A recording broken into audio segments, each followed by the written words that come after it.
Pagka-graduate ko ng high school, hindi na ako nagkaroon pa ng tsansa para mag-aral ng college. Yun ay dahil si Papa maagang nilamon ng lupa. At dahil doon, bilang panganay sa aming apat na magkakapatid, sinalo ko ang pagiging katuwang ni Mama para mapag-aral ang tatlo ko pang kapatid. Dahil kinasanayan ng aking mga magulang ang setup na si Papa ang maghahanap buhay at si Mama ang siyang bahala ng pag-aasikaso sa amin na kanilang mga anak, walang hanap buhay si Mama. Nang matigok si Papa. Bagamat isang karamdaman ang naging dahilan upang si Papa ay dahan-dahang manumpa sa lupa, ay hindi pa rin naging handa ang aking pamilya, lalo na si Mama sa pangyayaring iyon. At kahit may konting naitabi sa ilang buwan na nakaratay si Papa sa karamdaman, ay doon pa rin naubos ang ipon ng aking mga magulang. Matapos ihatid si Papa sa huling hantungan, nawalan ako ng pagpipilian kundi ang maghanap ng trabaho. Hindi lang sa pag-aaral ng aking mga kapatid, kundi para na rin sa aming ikabubuhay sa pang-araw-araw. Sa pagdaan ng araw, bilang tumatayong haligi ng aming tahanan, lahat ng aking ipaalam kay Mama kanyang pinahihintulutan. Pero may isang pangyayari na kahit sa panaginip ay napaka-imposible na sa totoong buhay pala pwedeng mangyari. 30s lamang si Mama nang mawala si Papa. Bukod sa itsurang taglay meron si Mama, na isa sa dahilan kung bakit nagustuhan siya ni Papa, ay isa ring dahilan ang pagiging apat naming magkakapatid ay maaga ring nabakante ang butas.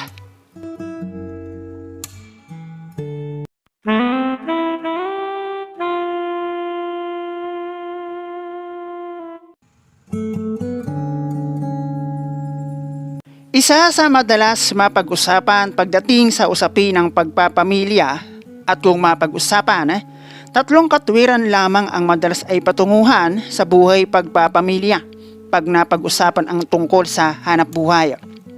Sinasabi ng iba na kahit sino sa mag-asawa basta nasa pag-uusap na o kung sino ang mas may tsansa na kumita ng malaki. Ibig sabihin ay pwedeng maging padre di pamilya o ang ilaw ng tahanan. Merong nagsasabi na lalaki ang siyang dapat naghahanap buhay dahil siya ang padre di pamilya, na sa tingin ko ay kaya ang lalaki ang tinawag na padre di pamilya.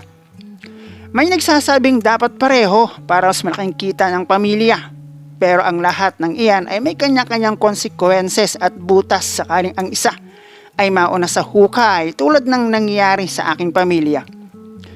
Tawagin mo na lang ako sa pangalang Lito, 33 years old, may anak pero hiwalay sa asawa.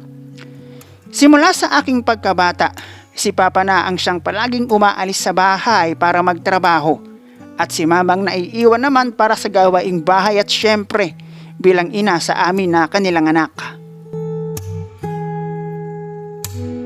Halos graduating na ako ng elementary nang magkaroon ako ng kapatid na babae. Malayo ang pagitan ng edad namin, kaya lang pagkatapos naman ng isang iyon, parang sa tubing lilinaw ang tubig sa batis. Tila nagiging palaruan iyon ni Marino, dahilan upang taon-taon masundon pa ng masunda ng kapatid ko. At tag-ending iyon sa isang lalaki na bunso sa aming apat na magkakapatid, 2 lalaki at 2 babae. Elementary at high school, hindi ako nakaranas ng higpit pagdating sa pera noong panahon ng aking pag-aaral. Pero kamuntikan na akong abuti ng napipinto naming paghihirap at iyon ay noong ako'y 4th year high school nang magsimula ang karamdaman ni Papa. Sabihin na lamang natin na sa simula ng legal na pagsasama ni Mama at Papa, naging masinop sila sa perang kinikita ni Papa. Bagamat hindi nagtatrabaho si Mama, pero hindi yun naging problema at maaaring nakaipon pa sila simulang na mag-asama at ako'y kanilang maging anak bilang panganay. Simula nang damdamin ni Papa ang sakit sa kanyang tiyan, tila naging ilaw ng Christmas tree na tigok sindi ang kanyang pagpasok sa trabaho. At dahil laking lolo't lola di umano si Papa, kapag nakakaramdam ng anumang karamdaman si katawan si Papa, ayos na ang hilot at tapala. Di umano'y pasasaan ba't gagaling din. Pero hindi ganoon ang nangyari. Wala akong sinisisi sa aking mga magulang sa kung bakit nauwi sa kamatayan si Papa nang dahil sa hindi pagpapa-ospital. At dahil umabot sa puntong mahiga na lang ang kayang gawin ni Papa, naubos ang pera na kanilang inipon. Na para bang sa pagkakaroon ko pa ng 3 kapatid, alam niya kung ano ang kanyang patutunguhan. Kaya ayun, sa pagkawala ni Papa, naiwan sa amin ni Mama ang mga kapatid kong wala pang muwang sa mundo. Na para bang hindi lang sinabi ni Papa na, "Let me start the battle and you may take care of the rest." Bagamat mayroon pa akong tsansa para mag-ipon dahil darating ang araw ay magsisipag-aral ang 3 ko pang kapatid at kahit papaano ay nakatapos ako ng high school pero wala pa ako sa wastong edad para maghanap ng trabaho. Pero wala naman akong pagpipilian kundi ang lumakad at magbaka sakali. Hindi naman pwede si Mama, ilang taon lamang noon ang 3 kong kapatid. 1 taon lamang naman ang kanilang pagitan. Nagbaka sakali ako sa ilang factory na baka pwede ang 17 years old. Pero pagdating sa edad, talagang mahigpit sila. Kaya sa palengke ako bumagsak bilang isang boy sa gulayan. Kung saan nakilala ko si Angelica, ang unang babae na nagpatibok ng aking nalulumbay na puso. Nahaharap man ako sa malaking responsibilidad na alam kong hindi para sa akin, nagkaroon ako ng ganong magtrabaho sa tulong ni Angelica na hindi nagtagal aking naging jowa. Pero hindi sang-ayon si Mama. Kailangan raw niya ako higit ng 3 ko pang kapatid. Unahin ko muna raw sila bago ang pakikipagrelasyon na hindi ko naman makita kung ano ang mali. Lalo na nang sabihin ni Mama na baka mabuntis ko si Angelica, lalo lamang darami ang aking magiging responsibilidad.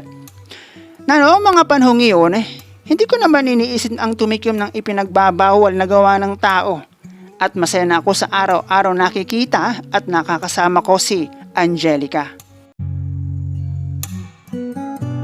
Itinago ko ang relasyon namin ni Angelica kay Mama. Sa isip ko noon yun na nga lang ang pwedeng magpaligaya sa akin, pagbabawalan pa. Trabaho bahay, bahay trabaho lamang ang naging gawin ko sa loob ng ilang taon habang si Mama naman patuloy na ginagawa ang kanyang responsibilidad bilang aming ina. Medyo na-comfort ako sa aking naging trabaho sa palengke kahit ang sahod kulang pa para kami mabuhay.